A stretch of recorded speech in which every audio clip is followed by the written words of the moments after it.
ہم حضور کا ذکر کر کے اپنے قلب و نظر کی تسکین کا ساماں کرتے ہیں، اور یقیناً حضور کا ذکر اہل ایمان کے لیے تسکین کا سبب ہے۔ میں سینکڑوں بار یہ جملہ آپ تک پہنچا چکا ہوں۔ حضرت شیخ مہدی الفاسی مطالع المسرات شرح دلائل الخیرات میں لکھتے ہیں، حضور کا ذکر سن کر جس شخص کے کلیجے ٹھنڈ نہیں پڑتی، اس کے سینے میں دھڑکنے والا دل کسی مومن کا دل ہی نہیں ہے۔ یہ ہو ہی نہیں سکتا کہ حضور کا ذکر ہو اور تسکین نہ پہنچے۔ اہل ایمان حضور کے ذکر سے تسکین پاتے ہیں، اور جو حضور کا ذکر کرے انہیں وہ شخص بھی اچھا لگتا ہے۔ اور مجھے آپ پر رشک آ رہا ہے کہ آپ سارا دن کام کاج میں مصروف رہتے ہیں اور ساری رات حضور کے نام کی مجالس میں شریک رہتے ہیں۔ ربیع الاول کا چاند کیا طلوع ہوتا ہے، ذکر رسول کی بہار آ جاتی۔ کوئی گھر، کوئی گلی، کوئی مسجد، کوئی محلہ ایسا نہیں ہوتا جہاں نام محمد کا جھنڈا نہیں لہرا رہا ہوتا۔ فرش پہ تازہ چھیڑ چھاڑ، عرش پہ طرفہ دھوم دھام، کان جدھر لگائیے تیری ہی داستان۔ ہر شے فنا پذیر ہے، اقدار عالیہ برباد ہو رہے، اخلاق حسنہ تباہ ہو رہے، بھائی بھائی کا گلا کاٹ رہا ہے، خون سفید ہو رہے، ہر شے نیچے جا رہی ہے، لیکن ذکر رسول اوپر جا رہا ہے۔ یہ میرے رب کا وعدہ ہے جس کی تکمیل ہو رہی ہے۔ میں نے ان کھلنڈرے نوجوانوں کو بھی دیکھا ہے کہ جو گھر کا کام بھی نہیں کرتے، لیکن میلاد کا موسم ہو ساری رات جھنڈیاں ٹانک رہے ہوتے ہیں۔ یہ اہتمام ہے، یہ اللہ تعالیٰ کے محبوب کی محبت اور حضور علیہ السلام کے پیار کا یہ عالم ہے۔ نخرے باز نوجوانوں کو گلیاں صاف کرتے میں نے دیکھا ہے کہ یہاں حضور کے میلاد کے جلوس نے گزرنا ہے۔ محبتوں کی یہ عظیم داستان اور پیار کا یہ خوبصورت انداز اہل ایمان کو نصیب ہوا ہے، اور وہ یقیناً حضور کے ذکر سے خوش ہوتے ہیں، بلکہ حضور کے ذکر سے تو میرا رب بھی خوش ہوتا ہے۔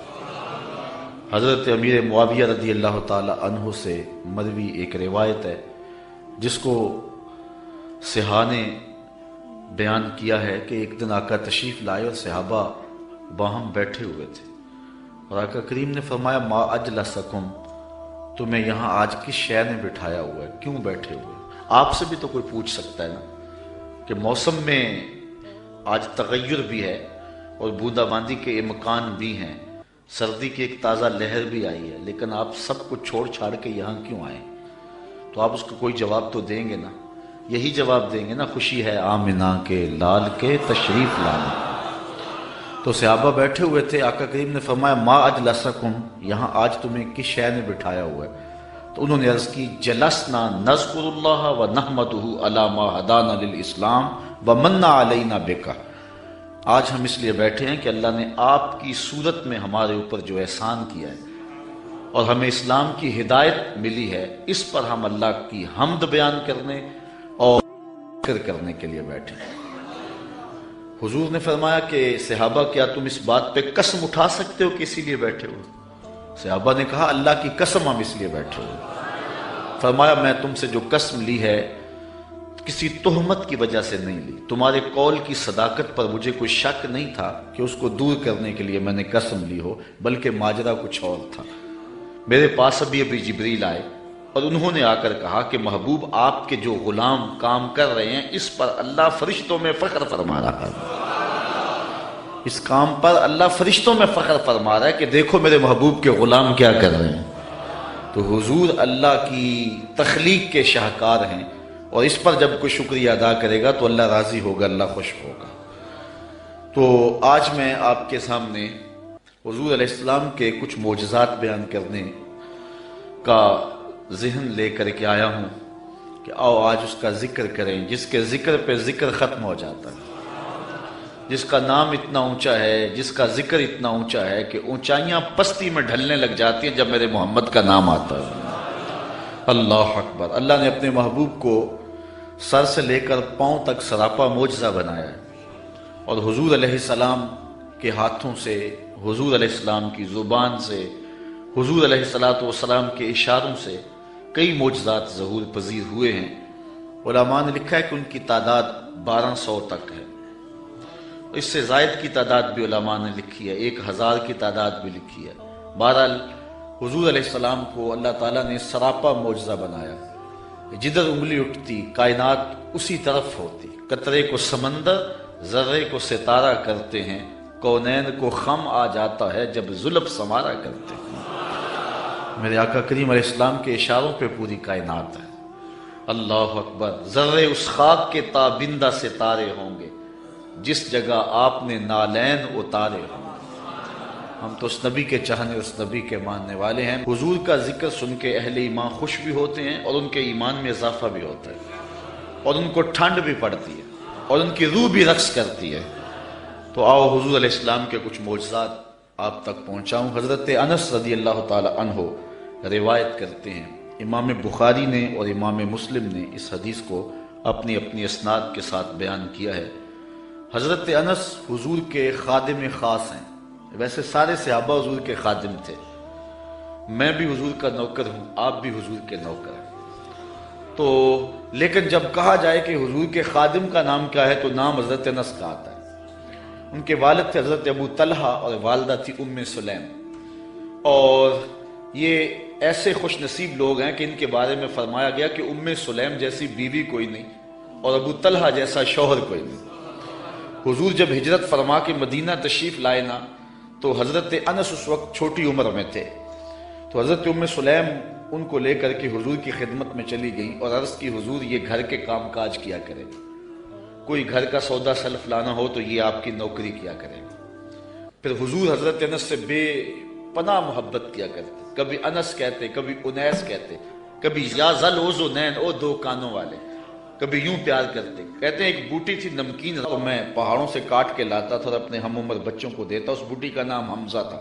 حضور نے مجھے ایک دن دیکھا اور فرمایا یا ابا حمزہ، او ابو حمزہ۔ حضور مجھے ابو حمزہ کہہ کے بھی پکارتے، انیس بھی کہتے، انس بھی کہتے، اور مجھے یا ذل اذنین، او دو کانوں والے، یہ کہہ کے بھی پکارتے تھے۔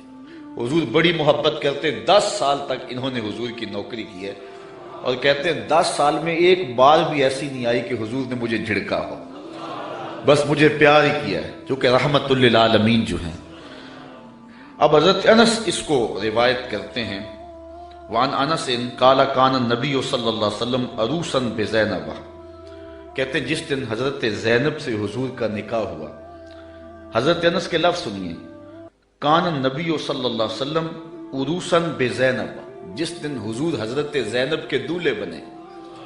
حضرت انس روایت کرتے ہیں جس دن حضور حضرت زینب کے دولے بنے، فعامدت امی ام سلیم الی تمر و سمن و عقت، تو میری ماں ام سلیم نے کچھ کھجوریں، کچھ گھی اور کچھ پنیر لے کر اس کا حلوہ تیار کیا، فصنعت حیسن، ایک حلوہ تیار کیا، فجعلتہ فی طور، اور ایک برتن میں ڈال کر کے، فقالت، فرمایا، یا انس اذهب بہذا الی رسول اللہ، یہ حلوہ حضور کی خدمت میں لے جاؤ، یہ حضور کے پاس لے جاؤ۔ اچھا کہتے ہیں کہ فقل، اور ساتھ حضور سے کہنا، بعثت بہذا الیک امی، حضور یہ حلوہ میری ماں نے بھیجا ہے، یہ حلوہ میری ماں نے بھیجا۔ حضرت ابی بن کعب کہتے ہیں کہ میں ایک دن تلاوت کر رہا تھا تو حضور گزرے اور حضور رک کر کے سنتے رہے، بعد میں حضور سے ملاقات ہوئی تو فرمایا، ابی میں گزرا تھا، میں نے تیرا قرآن پڑھنا سنا ہے۔ تو حضرت ابی بن کعب کہنے لگے کہ حضور اگر مجھے پتا ہوتا نا کہ آپ سن رہے ہیں تو میں اور سنوار کے پڑھتا۔ اعلیٰ حضرت اس حدیث کے تحت لکھتے ہیں کہ کسی کو دکھلانے کے لیے پڑھنا ریاکاری ہوتا ہے اور اجر کو ضائع کر دیتا ہے، لیکن حضور کو دکھانے کے لیے اگر کرو تو اجر ضائع نہیں ہوتا، اجر دوہرا ہو جاتا ہے۔ اس لیے حضرت ابی بن کعب نے کہا کہ اگر مجھے پتا ہوتا نا کہ آپ سن رہے ہیں میں اور سوال کے پڑھتا۔ حضرت انس کی ماں نے کہا کہ حضور کو بتانا کہ یہ میری ماں نے بھیجا ہے، چونکہ جب حضور کو بتاؤ گے تو حضور دعا دیں گے۔ ایک دن حضور کسی صحابی کے گھر کے دروازے پہ گئے اور آقا کریم کی عادت یہ تھی کہ السلام علیکم کہتے، جا کہا السلام علیکم، وہ دروازے پہ کھڑا تھا، سن لیا حضور آئے ہوں تو پتہ نہ چلا ہو کہ کون آیا ہے، اب اس نے منہ کے اندر کہا وعلیکم السلام، آواز کو اونچا نہیں کیا۔ حضور نے پھر کہا السلام علیکم، تو حضور علیہ السلام نے جب کہا تو اس نے پھر جو ہے وہ چپکے سے کہا وعلیکم السلام۔ پھر حضور نے تیسری مرتبہ کہا السلام علیکم، تو اس نے پھر چپکے سے وعلیکم السلام کہا۔ حضور کی عادت تھی 3 مرتبہ کہتے اور پھر واپس چلے جاتے۔ تو حضور واپس پلٹے تو صحابی حضور کے پیچھے بھاگے۔ حضور فرمایا میاں میں نے تو 3 مرتبہ سلام کہا تھا۔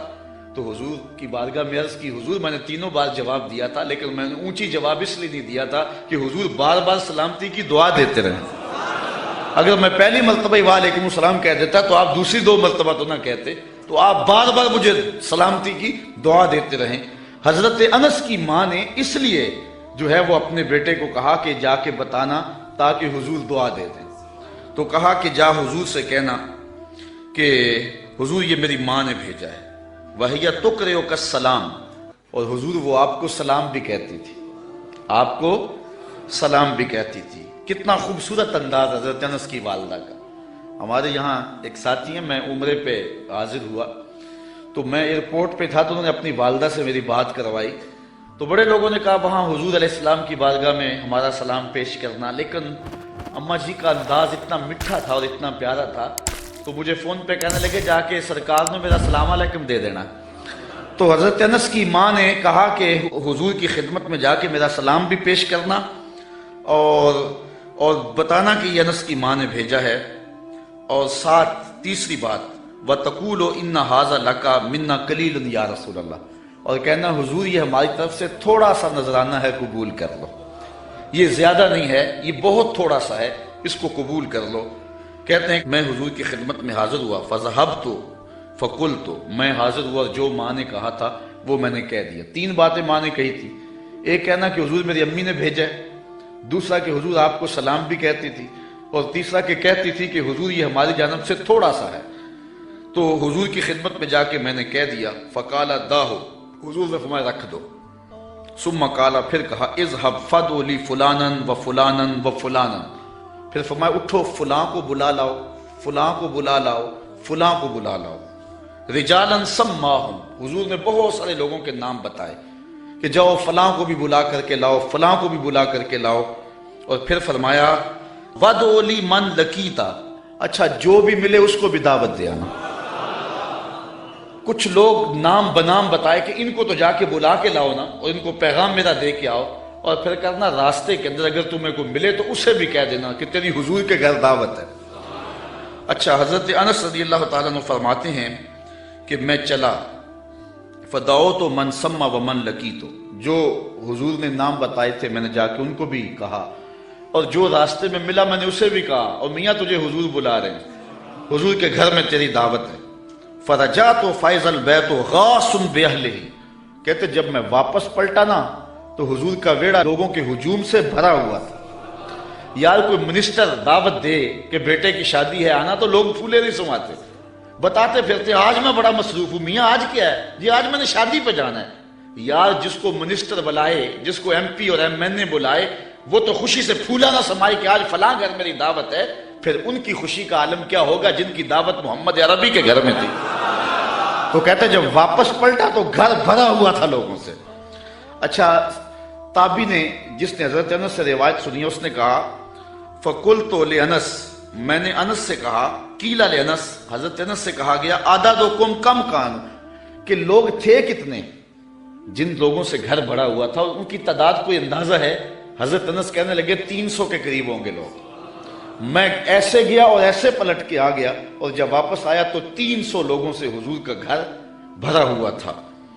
اب آقا کریم علیہ السلام نے فرمایا، حضرت انس کہتے ہیں فرأیت النبی صلی اللہ علیہ وسلم وضع یدہ علی تلک الحیضہ، کہ حضور نے اپنا دست برکت اس پیالے پہ رکھ دیا، اس حلوے پر اپنا دست شفا، دست نور، دست برکت، دست رحمت اس پیالے پر رکھ دیا، اور وَتَكَلَّمَ بِمَا شَاءَ اللَّهُ، اور جو اللہ نے چاہا وہ حضور نے پڑھا، ہاتھ رکھا، کھانے کو سامنے رکھا، اور پھر جو اللہ نے چاہا حضور نے وہ تلاوت کی۔ اللہ اکبر۔ اب کوئی ضد کرتا ہے کہ میں سامنے کھانا نہیں رکھنا تو نہ رکھے، اس کی مرضی، لیکن حدیث یہی ہے کہ حضور علیہ السلام نے سامنے رکھا، ہاتھ بھی رکھا، اور جو اللہ نے چاہا پڑھا بھی حضور نے۔ اچھا، پھر اس کے بعد کیا کیا؟ فَقَالَ دَاهُ، حضور نے فرمایا اٹھو فلاں کو بلا لاؤ، فلاں کو بلا لاؤ، فلاں کو بلا لاؤ۔ رجالا سماہم، حضور نے بہت سارے لوگوں کے نام بتائے کہ جاؤ فلاں کو بھی بلا لاؤ، فلاں کو بھی بلا لاؤ۔ پھر اس کے بعد کیا کیا؟ ثم جعل یدعو عشرۃ عشرۃ یاکلون منہ، فرمایا 10 آتے جاؤ، 10 آتے جاؤ، 10 لوگ آتے گئے، ویقولو، اور حضور علیہ السلام ان کو فرماتے تھے، لہم ان کو، اذکر اسم اللہ ولیاکل کل رجل مما یلیہ، کہ ہر شخص اللہ کا نام لیتا جائے اور اپنے سامنے سے کھاتا جائے۔ قال فاکلوا حتی شبعوا، کہتے ہیں کہ لوگ کھا گئے حتیٰ کہ رج گئے، فخرجت طائفۃ ودخلت طائفہ، ایک گروہ جاتا دوسرا آ جاتا، حتی اکلوا کلہم، یہاں تک کہ سب نے ایک پیالے سے کھانا کھا لیا۔ قال لی یا انس ارفع، حضور نے مجھے کہا انس، جب سب لوگ کھا چکے تو حضور فرمایا انس پیالہ اٹھا لو، یہ برتن اٹھا لو، فرفعتو، کہتے ہیں میں نے وہ برتن اٹھا لیا۔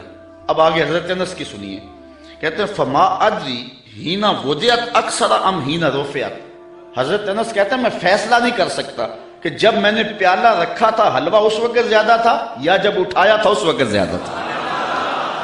دست شفا آیا تو برکتیں ہی برکتیں آ گئی۔ اس کو امام بخاری نے بیان کیا۔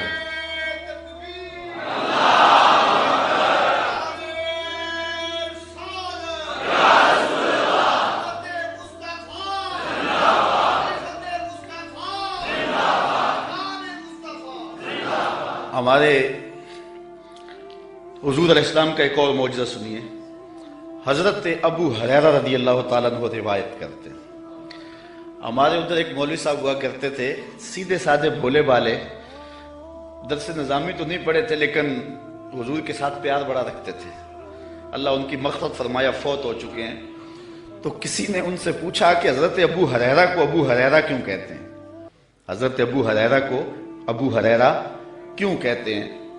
تو انہوں نے جواب دیا، کہنے لگے کہ ابو ہریرہ کو ابو ہریرہ اس لیے کہتے ہیں کہ وہ ہر ویلے حضور کے پاس رہتے تھے۔ ابو ہریرہ کو ابو ہریرہ اس لیے کہتے ہیں کہ وہ ہر ویلے حضور کے پاس رہتے۔ اس کا سبب تو اور ہے لیکن چلو آج یہی ترجمہ کر لیتے ہیں کہ حضرت ابو ہریرہ ہر ویلے حضور کے پاس ہی رہتے تھے اور ان کے مقدر کہ وہ حضور کے پاس رہتے تھے۔ اچھا، حضرت ابو ہریرہ رضی اللہ تعالی عنہ اصحاب صفہ میں سے، اسلام کی پہلی یونیورسٹی صفہ، اس کے طالب علم ہیں، اور حضور سے بلا تعین اوقات انہوں نے پڑھا، اور آقا کریم نے ان کے سینے کے اندر علم کوٹ کوٹ کے بھر دیا۔ کہتے ہیں میں بہت کچھ سنتا تھا بھول جاتا تھا، پھر ایک نے عرض کی انی اسمع منک حدیثا کثیرا، بہت کچھ سنتا ہوں لیکن یاد نہیں رہتا۔ فرمایا ابسط ردا کا یا ابا ہریرہ، چادر بچھا لو۔ پھر چادر بچھی تو حضور نے یوں کچھ شے ڈال دی، فرمایا سمیٹو اور سینے سے لگاؤ۔ کہتے ہیں سینے سے لگایا پھر بھول نہیں سکا۔ حضرت ابو ہریرہ نے حضور علیہ السلام سے کثرت کے ساتھ احادیث امت کو پہنچائی۔ اصحاب صفہ میں تھے، کوئی شخص خدمت کر جاتا، کوئی گھر میں چیز کسی نے تیار کی دے جاتا، کھا لیتے، بھوک بھی کاٹتے۔ کہتے ایک دن ایسا تھا کہ اتنی بھوک لگی کہ کھانے کے لیے کچھ نہ تھا اور میری کمر بھی سیدھی نہیں ہو رہی تھی۔ میں مسجد نبوی کے ایسے زاویے میں جا کے بیٹھ گیا جہاں لوگوں کا گزر ہوتا تھا۔ میرا خیال یہ تھا کوئی گزرتا گزرتا مجھے دیکھے گا اور میرے چہرے پر بھوک اور پیاس کے آثار دیکھے گا تو کوئی میری ضیافت کرے گا اور میری کمر سیدھی ہو جائے گی، لیکن جو بھی آتا سلام لے کے گزر جاتا، کسی نے اس پہ غور نہ کیا۔ خیر حضرت عمر رضی اللہ تعالیٰ عنہ آئے تو میں نے ان سے قرآن مجید کی کسی آیت کے بارے میں پوچھا۔ میرا خیال تھا کہ یہ آیت بھی بتائیں گے اور ساتھ میرے سے ہم کلام بھی ہوں گے اور میرے اندر کی کیفیت جان جائیں گے۔ انہوں نے مجھے آیت بتائی اور جلدی سے چلے گئے۔ میں پھر پریشان، پھر حضرت ابو بکر صدیق رضی اللہ تعالیٰ عنہ آئے، میں نے ان سے بھی کوئی مسئلہ شرعی پوچھا، انہوں نے مسئلہ بتایا اور چلے گئے۔ میں دل میں سوچا کہ میرا مسئلہ تو حل نہ ہوا۔ کہا پھر میں بیٹھا تھا کہ دل و قلب و نگاہ کا مرشد اولین آ گیا، حضور آ گئے۔ میں نے حضور سے بھی کوئی مسئلہ پوچھا، حضور نے میری جانب غور سے دیکھا اور پھر مسکرا پڑے اور کہا ابو ہریرہ بھوک لگی ہوئی ہے؟ میں نے عرض کی حضور مجھے بھوک لگی ہوئی ہے۔ فرمایا میرے پیچھے آ جاؤ۔ حضور علیہ السلام نے اہل خانہ کو کہا کہ کوئی چیز ہے کھانے کے لیے؟ انہوں نے کہا کسی طرف سے دودھ کا ایک پیالہ آیا ہے۔ کہتے کہ میری جان میں جان آئی، لیکن حضور نے فرمایا ابو ہریرہ جو صفہ پہ بیٹھے ہیں ان کو بھی بلا لاؤ۔ صرف ابو ہریرہ رضی اللہ تعالی عنہ سے ہی پیار نہیں ہے، جو باقی خادم ہیں ان سے بھی پیار ہے۔ آقا تو سب کے ہیں نا، وہ بھی بھوک میں تڑپ رہے ہیں، کہا ان کو بھی بلا لاؤ۔ کہتے ہیں میں گیا ان کو بلا لایا، پھر حضور نے مجھے پیالہ دیا اور کہا دائیں سے شروع ہو جاؤ۔ میں اس پیالے کو پیش کیا اور ایک شخص سیراب ہو کے پی جاتا ہے، میں نے غور کیا تو ایک قطرہ بھی کم نہیں ہوا تھا۔ مجھے تسلی ہو گئی، میں نے دوسرے کو دیا، تیسرے کو دیا، 70 آدمی دودھ پی گئے اور پیالے میں کمی واقعہ لگتا یہ تھا اللہ نے اس دودھ کا تعلق حوض کوثر کی نہر سے جوڑ دیا تھا۔ کہتے ہیں 70 آدمی دودھ پی گئے۔ پھر حضور فرمایا ابو ہریرہ کون باقی؟ میں نے عرض کی حضور ایک آپ باقی، ایک میں باقی۔ تو حضور نے فرمایا ابو ہریرہ پیو، کہتے ہیں میں نے پیا۔ فرمایا اور پیو، میں نے اور پیا۔ پھر فرمایا اور پیو، میں نے کہا مجھے اس رب کی قسم جس نے آپ کو حق کے ساتھ مبعوث کیا ہے، میرے میں تو ایک قطرے کی بھی اب گنجائش باقی نہیں رہی۔ تو حضور علیہ السلام نے میرے ہاتھ سے پیالہ لیا اور نوش جاں کیا۔ اعلیٰ حضرت فرماتے ہیں ہاں جناب ابو ہریرہ کیسا تھا وہ جام شیر، ہاں جناب ابو ہریرہ کیسا تھا وہ جام شیر جس سے 70 صاحبوں کا دودھ سے منہ بھر گیا۔ 70 آدمی دودھ کے ایک پیالے کو پی گئے۔ میرے استاذ المکرم قبلہ مفتی حبیب اللہ صاحب رحمۃ اللہ تعالی علیہ فرمایا کرتے تھے کہ ایک پہلو تو یہ ہے کہ دودھ کا ایک پیالہ 70-72 آدمیوں کو کافی ہو گیا، ذرا تھوڑا سا ادھر بھی غور کرو کہ 2 جہاں کا سردار ہے، 71 آدمیوں کا جوٹا پی رہا ہے۔ یہ پہلو بھی تمہارے پیش نظر رہنا چاہیے کہ 2 جہاں کا سردار ہو کہ اتنے آدمیوں کا جوٹا پی رہا ہے۔ اللہ اکبر۔ آئیے حضور علیہ الصلوۃ والسلام کہ ایک اور معجزہ کو سنتے ہیں اور اپنے ایمان کو تازہ کرتے ہیں۔ حضرت جابر رضی اللہ تعالی عنہ روایت کرتے ہیں، کہتے ہیں حدیبیہ کے مقام پہ آقا کریم وضو کرنے لگے تو لوگ اکٹھے ہو گئے۔ فرمایا کیا ماجرا ہے؟ عرض کی کہ حضور پانی نہیں ہے، تو اس لیے لوگ جو ہیں وہ پیاس سے تڑپ رہے ہیں۔ تو آقا کریم علیہ السلام نے جو ہے وہ کوزے کے اندر اپنا دستے برکت ڈال دیا۔ اب سنو حدیث کے لفظ، یہ بھی بخاری شریف کی روایت ہے۔ فوضع النبی صلی اللہ علیہ وسلم یدہ فی الرکوہ، حضور علیہ السلام نے اس کوزے میں، اس برتن میں اپنا دست شفا ڈال دیا۔ فجعل الماء یفور بین اصابعہ کامثال العیون، حضور کی انگلیوں سے پانی یوں پھوٹتا تھا جس طرح چشمے نکلتے تھے، یوں پانی پھوٹ رہا ہے۔ قالا فشربنا وتوضانا، کہا کہ ہم نے پانی پیا بھی اور وضو بھی کیا۔ قیل لجابر کم کنتم، راوی نے حضرت جابر سے بھی پوچھا کتنے کو لوگ تھے تم؟ قالا لو کننا 100,000 لکفانا، کہا لاکھ بھی ہوتے تو کافی تھا، لاکھ بھی ہوتے تو کافی تھا۔ کننا 15,000، لیکن ہم تھے جو ہیں وہ 1500، لیکن اگر وہ لاکھ بھی ہوتے تو وہ پانی کم نہ پڑتا۔ یہاں اعلیٰ حضرت کا اسلوب پھر دیکھیے، آپ فرماتے انگلیاں ہیں فیض پر، ٹوٹے ہیں پیاسے جھوم کر، انگلیاں ہیں فیض پر، ٹوٹے ہیں پیاسے جھوم کر، ندیاں پنجاب رحمت کی ہیں جاری واہ واہ، ندیاں پنجاب رحمت کی ہیں جاری واہ واہ۔ حضرت انس روایت کرتے ہیں، قال نعى النبی صلی اللہ علیہ وسلم زیدا وجعفرا وابن رواحہ للناس قبل ان یاتیہم خبرہم، جنگ موتا پر حضرت نبی رحمت صلی اللہ علیہ وسلم نے صحابہ کو روانہ کیا۔ یہ 8 ہجری کو جنگ ہوئی ہے، مسلمانوں کی تعداد صرف 3,000 اور ہرکل کے سپاہیوں کی تعداد 1,00,000، 3,000 1,00,000 کے مقابلے میں آئے۔ شام میں یہ جنگ گمسان کی لڑی جا رہی ہے، جنگ وہاں ہو رہی ہے اور حضور ہیں مدینے میں، اور آقا کریم یہاں بیٹھ کے جنگ کے واقعات سنا رہے ہیں، جنگ کے واقعات سنا رہے ہیں۔ تو حضور نے ارشاد فرمایا کہ اخذ رایۃ زید فاصیب، فرمایا جھنڈا اب حضرت زید نے پکڑ لیا، جھنڈا لشکر اسلام کا حضرت زید نے پکڑا ہے۔ پھر فرمایا کہ وہ شہید کر دیے گئے۔ ثم اخذ ابن رواحہ فاصیب، پھر فرمایا عبداللہ ابن رواحہ نے پکڑا جھنڈا، پھر فرمایا وہ بھی شہید کر دیے گئے۔ وَعَيْنَاهُ تَذْرِفَانِ، حضور یہ بیان کرتے جا رہے تھے اور آنکھوں سے آنسو ٹپک رہے تھے۔ پھر اس کے بعد حضور نے فرمایا حَتَّى أَخَذَ الرَّایَةَ سَيْفٌ مِّن سَيُوفِ اللَّهِ، یعنی خالد ابن الولید، فرمایا اب اللہ کی تلواروں میں سے ایک تلوار خالد بن ولید نے پکڑ لیا ہے۔ حَتَّى فَتَحَ اللَّهُ عَلَيْهِمْ، یہاں تک کہ اللہ تعالیٰ نے ان کو فتح عطا فرما دی۔ بیٹھے مدینے میں ہیں، نظر کہاں ہے؟ جہاں موتا کی جنگ ہو رہی ہے، یہ شام کے علاقے میں واقعہ ہے۔ حضرت خالد بن ولید کے ہاتھ پر اللہ تعالیٰ نے اسلام کو فتح دی اور 3000 مجاہدوں نے 1 لاکھ کے دانت کٹے کر کے رکھ دیے. اور حضرت خالد بن ولید کو سیف اللہ اسی موقع پہ کہا گیا. آپ نے کافروں پر اس جنگ میں 8 تلواریں توڑی تھی. تلوار توڑنا عرب میں بہادری کی علامت تھی. جو تلوار توڑتا اتنے لوگوں کو مارتا کہ اس کی تلوار ٹوٹ جاتی. اس جنگ میں 8 تلواریں توڑی حضرت خالد بن ولید. ساری زندگی حضرت خالد بن ولید کی آرزو رہی کہ میں بھی شہید ہو جاؤں راہ خدا میں، لیکن یہ ان کی آرزو پوری نہ ہو سکی، اس لیے کہ وہ اللہ کی تلوار تھے، اور اللہ کی تلوار کو کون توڑتا. اس لیے حضرت خالد بن ولید رضی اللہ تعالیٰ عنہ ساری زندگی جو ہے وہ کسی جنگ کے اندر بھی نامراد نہیں ہوئے اور ناکام نہیں ہوئے. ایک موقع پر جبلہ بن احم کے مقابلے میں حضرت خالد بن ولید تھے، اس معاملے میں مسلمانوں کی پسپائی ہوئی. حضرت خالد بن ولید کو حضرت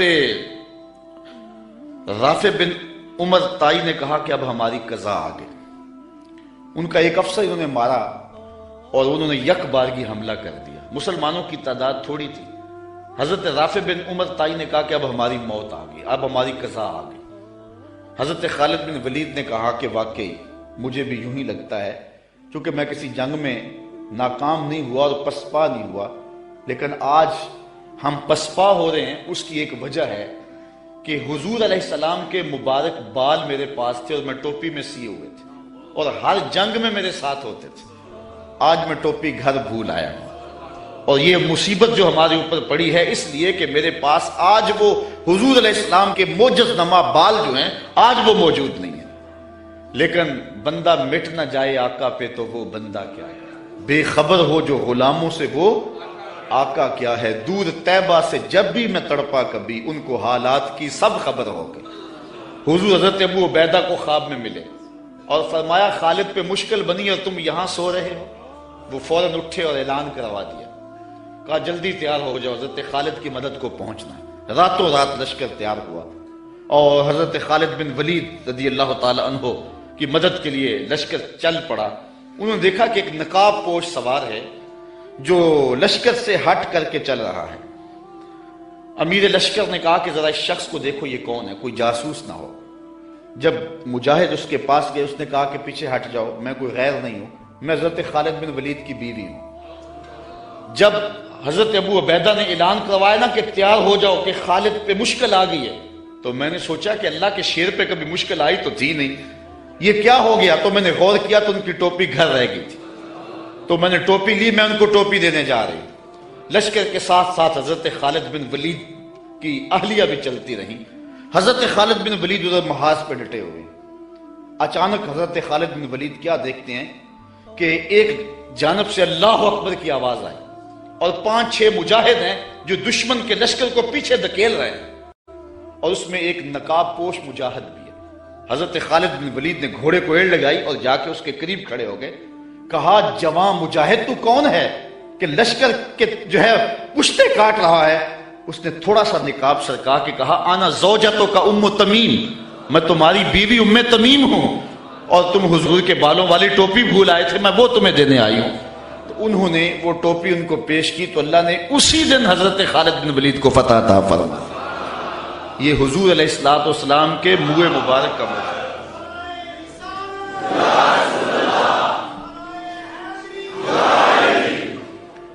حضرت سلمان فارسی رضی اللہ تعالی عنہ نے 350 سال زندگی پائی. ایک روایت کے مطابق 250 سال اور دوسری روایت کے مطابق 350 سال زندگی پائی. کہتے ہیں کہ میں ایک پادری کی خدمت کرتا رہا. جب اس کا آخری وقت آیا اس نے مجھے کہا کہ تو نے میری بڑی نوکری کی ہے اور بڑی خدمت کی ہے، تو اب میں جا رہا ہوں، لیکن اب تو چلا جا غموریہ، اور وہاں کا ایک راہب ہے جو کتاب اللہ کو صحیح جاننے والا ہے، اس کی خدمت کا تجھے کچھ مل جائے گا. کہتے میں نے اس کی وفات کے بعد تدفین کی اور پھر غموریہ کے اس راہب کے پاس پہنچا. ساری زندگی میں نے اس کی نوکری کی. جب وہ فوت ہونے لگا تو اس نے مجھے کہا کہ اب میں اس دنیا سے جا رہا ہوں، تو نے بہت زیادہ میری خدمت کی میں تجھے ایک پتے کی بات بتاؤں، اب تو چلا جا مدینے میں، یثرب میں، یہ نبی آخر الزمان کی ہجرت گاہ ہوگا، اور وہاں جا کے اس کا انتظار کر، اب وہ آنے والے، ان کے آنے کا وقت بالکل قریب آ گیا۔ کہتے میں نے اس کو کہا کہ مجھے کیسے پتا چلے گا کہ یہ نبی ہے، کوئی شخص بھی تو دعویٰ کر سکتا ہے۔ کہا 3 نشانیاں ہوں گی، ایک تو یہ ہے کہ صدقہ قبول نہیں کرے گا، دوسری نشانی ہدیہ قبول کرے گا، تیسرا 2 کندھوں کے درمیان مہر نبوت ہوگی۔ کہتے میں نے وہاں سے رخت سفر باندھا، راستے میں ایک قافلے کو کہا کہ تم مجھے اپنے ساتھ لے جاؤ، انہوں نے مجھے تنہا سمجھ کے مجھے گرفتار کر لیا اور مدینے کے قریب آ کے ایک یہودی کے ہاتھوں مجھے فروخت کر دیا۔ میں نے کہا مجھے غلامی بھی قبول ہے، کبھی عرش پر کبھی فرش پر، کبھی ان کے در کبھی در بدر، غم عاشقی تیرا شکریہ میں کہاں کہاں سے گزر گیا۔ کہتے ہیں ایک دن میں اس یہودی کے باغ میں کام کر رہا تھا اور کھجوریں توڑ رہا تھا کہ مدینے کی گلیوں میں طلع البدر علینا کی آوازیں آنے لگی، چھلانگ لگائی اور دوڑ لگا دی۔ یہودی نے سمجھا کہ میرا غلام بھاگ گیا، اس نے بھاگ کر کے پکڑ لیا۔ حضرت سلمان فارسی کہنے لگے کہ میاں میرا جسم تیرا ہی غلام ہے لیکن دل کسی اور کا ہے۔ تو پھر میں حضور کی خدمت میں کچھ کھجوریں پیش کی تو فرمایا ہم نبی ہیں، ہم صدقہ نہیں لیا کرتے۔ میں نے کہا حضور صدقہ نہیں ہے، ہدیہ ہے، تو حضور نے قبول فرما لیا۔ 2 نشانیاں پوری ہو گئیں، اب تیسری نشانی کا انتظار۔ حضور مہر نبوت کو چھپا کر کے رکھتے تھے، میں طاق میں رہتا تھا۔ ایک دن ایک جنازے میں حضور تشریف لائے، میں تھوڑا سا حضور کے پیچھے ہوا تو آقا کریم علیہ السلام نے اپنی چادر مہر نبوت سے ہٹا دی، فَأَلْقَ إِلَيَّ رِدَاءَهُ، اپنی چادر میری جانب پھینک دی، وَقَالَ انظر إِلَى مَا أُمِرْتَ بِهِ، جو تجھے بتایا گیا دیکھ لے، جو ڈھونڈ رہا ہے وہ دیکھ لے۔ فَرَأَيْتُ الْخَاتِمَ بَيْنَ كَتِفَيْهِ مِثْلَ بَيْضَةِ الْحَمَامَةِ، تو پھر میں نے حضور کے 2 کندھوں کے درمیان کبوتر کے انڈے کے برابر حضور کی مہر نبوت دیکھ لی اور ایمان کی دولت سے مالا مال ہو گئے۔ اچھا، حضور کے معجزات کی فہرست تو بہت طویل ہے، لیکن میں آج کی اس نشست کو ایک عظیم حضور کے معجزے سے اختتام کی طرف لے جاؤں گا۔ آقا کریم جب ہجرت مدینہ کے لیے رخت سفر باندھتے ہیں، راستے میں عاتکہ بنت خلف بن معبد نامی ایک خاتون کا گھر آیا۔ حضور وہاں رک کر کے ان کو کہا کہ اگر تمہارے پاس ہماری خدمت کے لیے کچھ ہے تو ہمیں پیش کرو۔ بھوک اور پیاس آقا کریم نے محسوس کی، حضور کے جو ساتھی بھی تھے۔ تو اس خاتون نے جس کا نام معبد تھا، اس نے کہا کہ لو کان عندنا شیء ما آوزکم الکرا، ہم دیہاتی لوگ ہیں اور عرب ہیں، ہمارے ہاں مہمان آ جائے تو کوئی کسر نہیں چھوڑتے، لیکن آج اتفاق ایسا ہے کہ ہمارے گھر کچھ ہے نہیں جو آپ کی خدمت کے لیے پیش کریں۔ عرب لوگ مہمان دیکھ کر کے خوش ہوتے ہیں، پھر مہمان بھی اتنے سونے آ جائیں، لیکن بدقسمتی یہ ہے کہ اس وقت ہمارے پاس کچھ ہے نہیں جو آپ کو پیش کر سکے۔ ایک جانب ایک بکری بندھی ہوئی تھی، لاغر اور کمزور سی۔ حضور فرمایا اگر تم کہو تو اس کا دودھ دھو لیں۔ اس نے کہا اس کی ہڈیوں میں گودا نہیں، کھیری میں دودھ کہاں ہوگا، اگر یہ چلنے کے قابل ہوتی تو ریوڑ کے ساتھ نہ جاتی۔ فرمایا اگر تم اجازت دو۔ اس نے کہا مجھے کیا اعتراض ہو سکتا۔ تو حضرت سیدنا صدیق اکبر نے آگے بڑھ کے بکری کو کھولا اور حضور کے سامنے کھڑا کیا۔ آقا نے دست شفا، دست رحمت اور دست برکت اس بکری کی پشت پہ رکھا۔ جو ہی حضور کا ہاتھ آیا تو اس نے جھجری لی، ٹانگیں چوڑی کر دی، اس کی کھیری میں دودھ اتر آیا۔ حضور علیہ السلام نے فرمایا کہ کوئی برتن لا۔ اس نے گھر کا برتن پیش کیا، حضور نے دودھ دعا تو جھاگ اٹھنے لگی، حتیٰ کہ گھر کے سارے برتن دودھ سے بھر گئے۔ معبد کے گھر کی تھالیاں بھی دودھ سے بھر گئی۔ حضور نے بھی پیا، حضور کے ساتھیوں نے بھی پیا۔ معبد اور گھر میں اس کا ایک بچہ تھا اس کے پاس، اس نے بھی دودھ پیا۔ حضور علیہ السلام نے دعائے برکت دی اور چلے گئے۔ معبد کو حضور کا پتہ پوچھنا یاد نہ رہا، بس حضور کے حسن اور جمال میں کھو گئی اور پوچھنا یاد نہ رہا کون ہو، کدھر سے آئے ہو، نام کیا ہے۔ شام کو جب معبد بکریوں کا ریوڑ لے کر کے واپس پلٹا، اس نے کچی کلی پہ نور برستے دیکھا، انوار اترتے دیکھے۔ ایک بار وہ جدھر سے گزرے ہیں نصیر، ایک بار وہ جدھر سے گزرے ہیں نصیر، ہزار بار ادھر سے بہار گزری۔ نشور وحدی کا لہجہ دیکھیں، اس نے کہا چند لمحوں کے لیے ٹھہرے تھے تم جس پیڑ کے نیچے، چند لمحوں کے لیے ٹھہرے تھے تم جس پیڑ کے نیچے، سنا ہے آج تک اس پیڑ کا سایہ مہکتا ہے، آج تک اس درخت کے سائے سے بھی خوشبو آتی ہے جس درخت کے سائے میں چند لمحوں کے لیے آپ رکے تھے۔ ام معبد کا شوہر ابو معبد کہتا ہے کہ کیا ماجرا ہے، آج ہمارے گھر میں یہ جو رونق ہے اور یہ جو تازگی ہے اور یہ انوار اتر رہے ہیں، کیا ماجرا ہے؟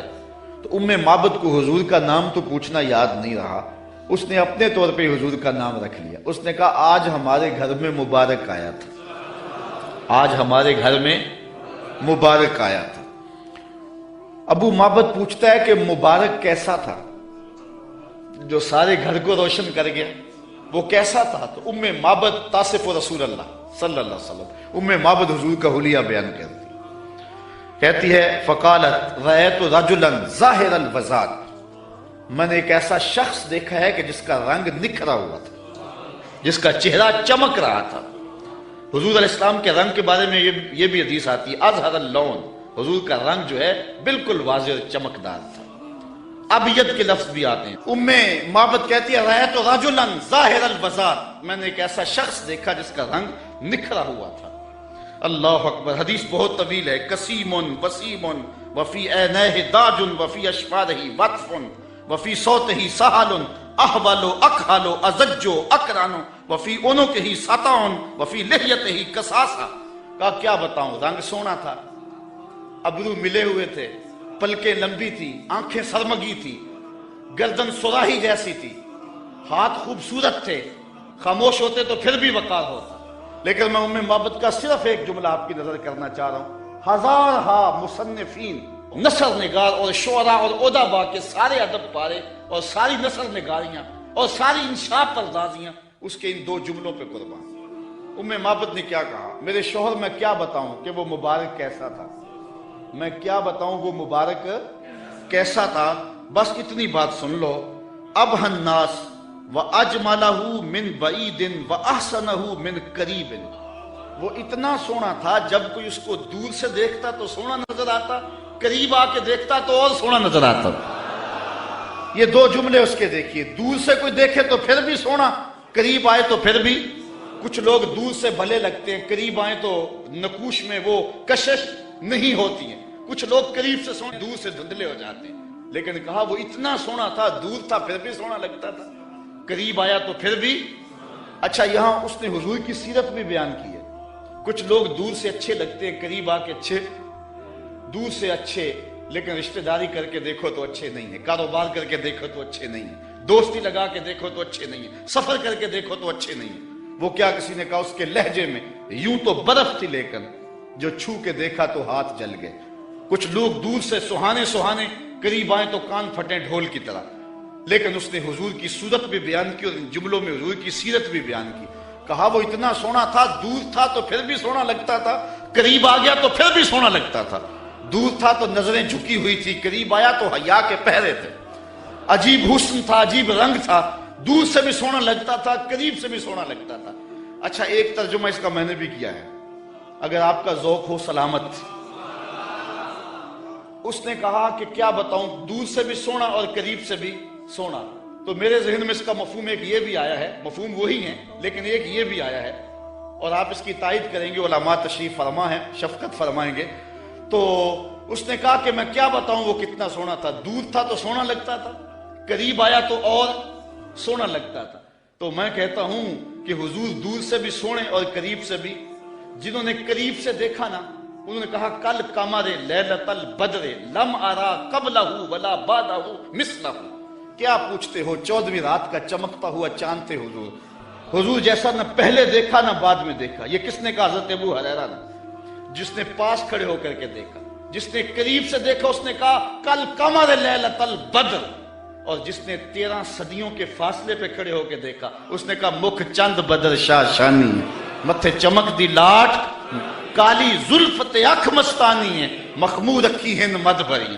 جس نے قریب کھڑے ہو کے دیکھا اس نے کہا کہ چاند چڑھا ہوا تھا اور حضور لال دھاری دار یمنی چادر اوڑھ کے آرام کر رہے تھے. حضرت جابر بن سمرہ کہتے ہیں کبھی اسے دیکھوں کبھی انہیں دیکھوں, فائزہ ہوا اندی احسن من القمر, پھر میں نے فیصلہ کیا نہیں حضور سونے ہیں. جس نے قریب سے دیکھا اس نے کہا کہ چاند سے حضور سونے ہیں, اور جو 13 صدیوں کے فاصلے پہ کھڑے ہو کے بریلی سے دیکھتا رہا اس نے کہا خورشید تھا کس زور پر, کیا بھر کے چمکا تھا قمر, بے پردہ جب وہ رخ ہوا یہ بھی نہیں وہ بھی نہیں. جس نے قریب سے دیکھا اس نے کہا کان رسول اللہ صلی اللہ علیہ وسلم افلج الثنیتین اذا تکلم رویا کالنور یخرج من بین ثنایاہ, کہ حضور کے سامنے والے دانتوں میں ہلکا سا سوراخ تھا اور حضور جب بولتے تھے نور کی کرنیں چھن چھن کے نکلتی تھی. یہ حضرت عبداللہ ابن عباس نے کہا جو پاس کھڑے تھے اور جو 14 صدیوں کے فاصلے پہ کھڑا تھا, اس نے کہا تو اجے میرا یار نہیں ڈٹھا جنوں ویکھ کے چند شرماوے, ادھی راتی دن چڑھ جاوے جیو رخ تو نقاب اٹھاوے, تے جے او نکلے سیر کرن نو سارا گلشن سیس نواوے, اتے دھرتی لف لف جاوے, جے ہاتھ پھلاں وچ رکھدا ہاتھ پھلاں تو ود جاوے, نین نشیلے مست رسیلے وچ سونا کجل سہاوے, اکھ اگڑے تے انج پیا جاپے جویں میں خانہ کھل جاوے, تے جے او کھولے پیچ زلف دے اتے راہی راہ پل جاوے, توبہ توبہ حسن سجن دا چال نہ چلی جاوے, بجلی ڈردی لشک نہ مارے متا بے ادبی ہو جاوے, علم خدا نے اینا دتا عقلاں وچ نہ آوے, عقل خدا نے اینی دتی علماں وچ نہ آئے, کیے جاز نظر وچ او دی جو آوے وک جاوے, خلق او دے نے مو لئی دنیا کوئی ورلا ہی جان بچاوے, آزم ایڈا سونا ماہی سنو کدھرے نظر نہ آوے. جنہوں نے قریب سے دیکھا انہوں نے بھی کہا سونا, جنہوں نے قریب سے دیکھا انہوں نے بھی کہا سونا, اور جنہوں نے دور سے دیکھا انہوں نے بھی کہا سونا. جنہوں نے قریب سے دیکھا اس کا نام محمد بن مسلمہ تھا. اس نے کہا اگر ٹیڑھی نظر سے دیکھا نا میرے رسول کو آنکھیں توڑ دوں گا. یہ جس نے قریب کھڑے ہو کے دیکھا, اور جو 13 صدیوں کے بعد کھڑے ہو کے دیکھتا رہا اس کا نام غازی علم الدین تھا. اس نے کہا ٹکڑے کر دوں گا راجپال اگر ٹیڑھی نگاہ سے دیکھا میرے رسول کو. جس نے قریب کھڑے ہو کے دیکھا اس کا نام عمر بن خطاب تھا, اور جو 14 صدیوں کے فاصلے پہ کھڑا تھا اس کا نام عامر چیمہ تھا. جس نے قریب کھڑے ہو کر کے دیکھا وہ حضور کے غلام تھے اور صحابہ تھے, اور جس نے 14 صدیوں کے فاصلے پہ کھڑے ہو کر کے دیکھا ملازم تو پولیس کا تھا. اس نے کہا تو گورنر ہے تو میں محمد کا نوکر ہوں, میں کاٹ کے ٹکڑے کر دوں گا اگر تیری نظر سے بھی دیکھا تو کہا کوئی قریب سے دیکھے پھر بھی واری جائے, دور سے دیکھے پھر بھی واری جائے, تو اجے میرا یار نہیں ڈٹھا جنوں ویکھ کے چند شرماوے. کہا کیا بتاؤں کہ وہ قریب سے بھی سونا اور دور سے بھی سونا. اچھا اس نے حضور کا حلیہ بیان کیا, ام مابت میرے بچے تیرے پہ قربان, ام مابت میری نسلیں فدا تیرے ایک ایک جملے پہ. حضور کا حلیہ بیان کیا اور حد کر دی ام مابت نے. دعا کرو اللہ ہمیں حضور کی زیارت نصیب فرمائے. یا اللہ واسطہ ڈالتے ہیں ام مابت کا, ہمیں حضور کی زیارت دے دے. یہ آنکھیں اس قابل تو نہیں ہیں لیکن مالک تو کرم کر, ہم تیرے محبوب کا نام لے رہے ہیں, ام مابت کا صدقہ حضور کی زیارت دے دے. اچھا ام مابت نے حضور کا حلیہ بیان کیا, مبارک کا حلیہ بیان کیا. ام مابت حلیہ بیان کر کے فارغ ہوئی تو بچہ بولا امی وہ بکری والی بات سنائی نہیں, جو بکری کی پشت پہ ہاتھ پھیرا تھا مبارک نے وہ تو بات نہیں سنائی. اللہ اکبر. اب ابو مابت کہتا تم نے زیادتی کیا میرے سے, جب مبارک آیا تو مجھے بلایا کیوں نہیں, اس کو میں بھی دیکھنا چاہتا تھا. اب میں بکریاں دودھ لے کر نہیں جاؤں گا, قریب قریب رہا کروں گا, کبھی مبارک آئے نا تو مجھے بلا لینا. اب وہ سارے گھر کے افراد مبارک کا انتظار کرتے ہیں. ابو مابت کہتا ہے ایک بار ہی آ جائے. جن لوگوں نے مدینہ نہیں نہ دیکھا ہوتا وہ کہتے ہیں ایک بار مدینے بلا لے مولا پھر پاویں جان کڈ لئی, اور جنہوں نے دیکھ لیا ہوتا ہے وہ کہتے ہیں یا اللہ بار بار بولا. ابو مابت کے جذبات یہ تھے ایک بار ہی دیکھ لوں, لیکن ام مابت کہتی تھی کاش کے روز بھی گزرے, مبارک کا روزانہ گزر ہو یہاں سے. ایک دن ام مابت سودا سلف لینے کے لیے قریبی بستی میں گئی, نہ ملا تو آگے بڑھ گئی, آگے شہر مدینہ میں جا پہنچی. سودا خرید رہی تھی, بچہ بھی ساتھ تھا کہ حضرت ابو بکر صدیق گزرے. تو بچے نے جب دیکھا نا تو تڑپنے لگا, اور اس کے لفظوں میں وہ بے ساختگی اور اس کی طرف ظاہر ہو رہی ہے. اس نے کہا یا امہ ان ھذا الرجل الذی کان مع المبارک، اے امی اس دن جو مبارک کے ساتھ نہیں بندہ تھا یہ جا رہا ہے. سودا چھوڑا حضرت ابوبکر صدیق کے پیچھے اور پوچھتے ہیں مبارک کہاں ہے؟ تم تو مل گئے ہو، مبارک کدھر ہے؟ اب نام تو اپنے طور پہ رکھا ہوا تھا. حضرت ابوبکر صدیق فرمایا کس مبارک کو ڈھونڈ رہی ہو؟ کہا وہی جس نے بکری کی پشت پہ ہاتھ پھیرا تھا. کہا آؤ تمہیں مبارک کے ڈیرے پہ لے چلو. حضور صحن مسجد نبوی میں بیٹھے ہوئے تھے. جب بچے نے دیکھا تو پھر چیخا اور کہا امی وہ دیکھو مبارک بیٹھا ہوا. یہ حضور کے قدموں میں بیٹھ گئی اور برکت لوٹی. حضور نے اسلام دیا، انہوں نے قبول کیا. واپس پلٹے گھر آئے. شام کو ابو معبد کے واپس آنے کا جب وقت ہوا نا تو ماں کہتی تھی بیٹے تو خاموش رہنا، میں بتاؤں گی تمہارے باپ کو. بیٹا کہتا نہیں امی مبارک کے ساتھی کو میں نے دیکھا تھا اس لیے میں نے بتانا ہے ابو کہ ہم مبارک کو دیکھ آئے ہیں. شام کو جب ابو معبد آیا نا یہ دونوں بتانے لگے، وہ پہلے ہی بول پڑا. کہا گھر پھر چمک رہا ہے، مبارک پھر آیا تھا؟ انہوں نے کہا مبارک تو نہیں آیا، ہم اس کا ڈیرا دیکھ آئے ہیں. کہا کدھر رہتا ہے؟ کہا جسے دنیا محمد کہتی ہے وہی تو مبارک ہے. پھر اگلے دن ابو معبد بھی حضور کے قدموں میں بیٹھا ہوا تھا. وہ بکری ام معبد کے پاس عام و رمادہ تک زندہ رہی. اہل سیر لکھتے ہیں کہ حضرت عمر کے دور میں ایک سال آیا تھا جب قحط پڑا تھا اور درخت بھی سوکھ گئے تھے، جانوروں کی چھاتیاں بھی خشک ہو گئی تھی، کنووں کے پانی بھی نیچے چلے گئے تھے، حوض بھی خشک ہو گئے تھے، کہیں سے پانی کا کوئی قطرہ نہیں ملتا تھا.